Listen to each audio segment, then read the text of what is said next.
The other thing that I would want to just jump over and take a really quick peek at is the syllabus. Okay, I've talked about a lot of the stuff that's in the syllabus already, but I'll just hit on some really important high points, okay? So right at the top, there's quick links that jump down to the parts of the page that you might be looking for.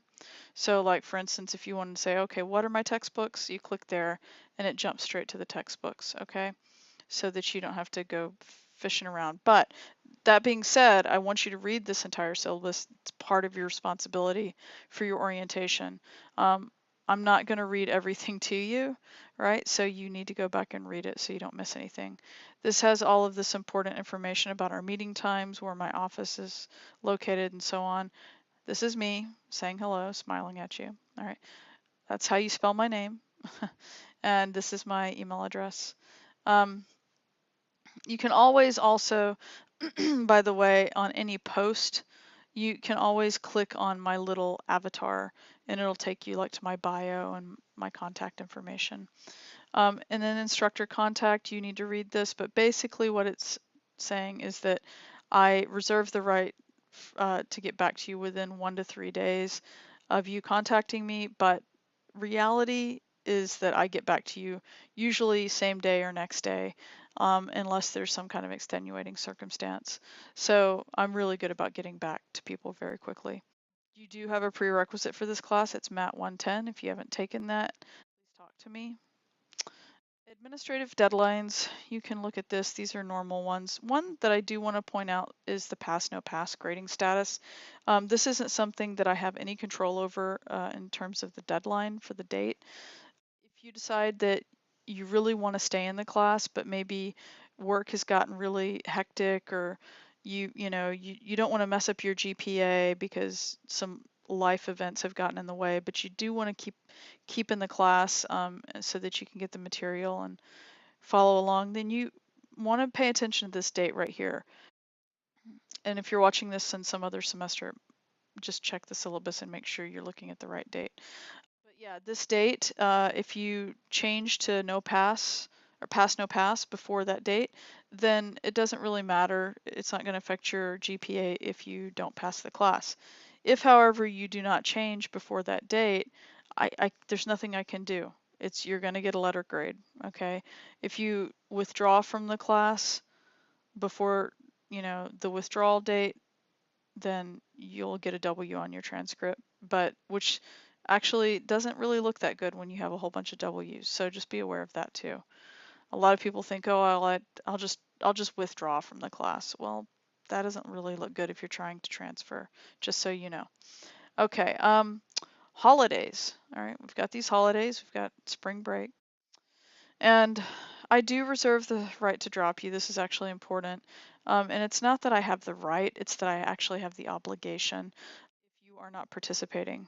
All right, it's like somebody who doesn't come to class for 3 or 4 weeks or whatever. Same principle. If you're not participating in my class, you can't just send me an email and say, well, please don't drop me. I'm going to lose my financial aid.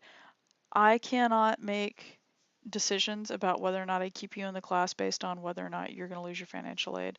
Unfortunately, it doesn't work like that. So you just need to be aware that if you are on financial aid and you are concerned about losing it, you have to pay attention to this class. You have to participate. You have to actually show up and care. Otherwise, I will drop you if you have persistent absence.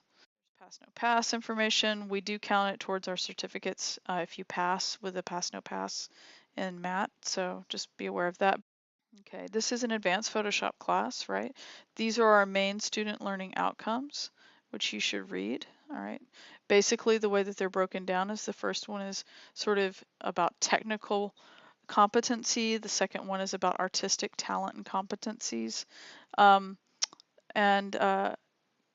the last one is about professional competencies, including written and oral communication, best practices, industry standards, things like that. Okay, so I'm going to let you look through all of this other stuff. Students with disabilities, if you have a disability, please contact Disabled Student Services as soon as possible and let me know, all right? And so that I can help you in any way possible with your accommodation. The longer you wait, the harder it's going to be for you to kind of like get that time back. So I'm happy to work with you if you have an issue regarding a disability. Textbooks, I mentioned this already, they are required, so you need to buy them. Software, okay, you have to have Photoshop for this class. Absolutely. You can't do Photoshop Elements or something like that. It has to be Photoshop.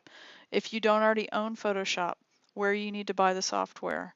First of all, if you are taking this online and you don't even have a computer and you can't afford Photoshop, you can do this class by going to the Mira Costa library, but I will admit to you that it is not going to be the easiest thing because you're going to have to work around the library's hours. So that being said, one of the best places to buy Photoshop for the Creative Cloud is going to be through this foundationccc.org link. It's their portal into college buys, and that is the only place for our students where you can actually get the software cheaper than you can get it as a student through Adobe. You do have to buy it as a full year subscription though, so if you can't afford to buy the full year all at once, then you can go to Adobe's website and get student pricing for month to month, okay? And if you do it that way, you can still also get like a month for trial, like on a trial basis, okay? We have a lot of discussions. I want you to read this part about our discussions. Synchronous versus asynchronous, what does that mean? Well, synchronous means that we are meeting as a group in real time. Online, whereas asynchronous means that stuff is recorded and you can watch it at any time and do stuff on your own at your own pace. All right. Well, I should say at your own pace up to a point, right? You have to meet those benchmarks to keep up. And I explain here about the sessions that you need to attend. We've already talked about that. And I'm just going to let you continue reading this stuff on your own. The grading policy, right? This is the basic grading breakdown in a pie chart. All of the stuff you've seen, we've sort of discussed this already. The first two projects each are worth 18% of your final grade. The third and fourth projects each are worth 22% of your final grade. Discussions are worth 12% as a group total. They do have varying point values inside of them though. They're not all equally weighted, just so you know. And the synchronous online lab participation's 8%.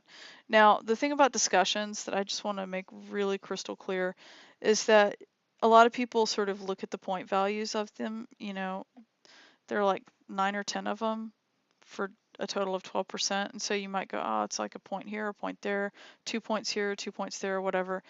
And sometimes people just sort of like blow them off, and before they know it, they've already like gotten themselves down to a B just by not doing them. And then you're starting where there's like no possible way that you can get an A. And I will tell you this right now, the discussions in some ways are the easiest part of the class. Not only that, but the ones that are not as easy, where you actually have to do some legwork, they are designed so that you don't get behind in your projects. So like the ones that tell you that you have to go and collect a whole bunch of resource materials and put them up for my approval by a certain date and stuff like that. It's not just busy work. It's like to keep you on your toes. Like this class moves fast. There's a lot to it. You're going to make some really cool stuff in the class, but you're going to be really busy. Okay. So just make sure that you do the discussions. It's really, really important. Okay. And then you come down below, and then here's this is where I'll put the orientation video that I'm currently recording. It'll go inside of the syllabus, so you'll be able to find it a second way. And then connecting to the mat server right here, yet another way to show you how to do that. Okay, so that is our class in a nutshell, and I want you to please contact me if you have any questions. The other thing too that I want you to feel free to do and comfortable doing is, jump over to the projects. And here, I'll just do this really quickly. Let's jump down to grading, and we have links to these project outlines. Jump over to the project outlines on my instructor site and look at some of the student work that's come out of the class, and it'll help you understand a little bit more about the assignments instead of just reading them. So like project 2, for instance, if I open that up, let's just kind of open these up, and then I'll just jump to some of them and I'll show you where to find some example student work, right? So you can kind of look through this, but right here it says example work. If you click on that, it takes you down to the bottom and it shows you some examples that I've done, right, to show you kind of some different options about how to do the work. But then down below, it's got samples of student work that you can look at if you want, right? So you can see some of the stuff that some other people have done in this class to get to get through this. All right, so oops, let me close this out. All right, and then the third project is this movie genre, right? This right here is actually a student work. It's a cropped piece of a student work. Jump down to the bottom and you can see some of the examples of things that people did for this class too. Some pretty amazing stuff has come out of this class. So, I want you to take a perusal through that. And then, this is the video stuff down here. And then it's a Vimeo, site, and you can go and look at some of the video stuff that people have produced completely using Photoshop in the class.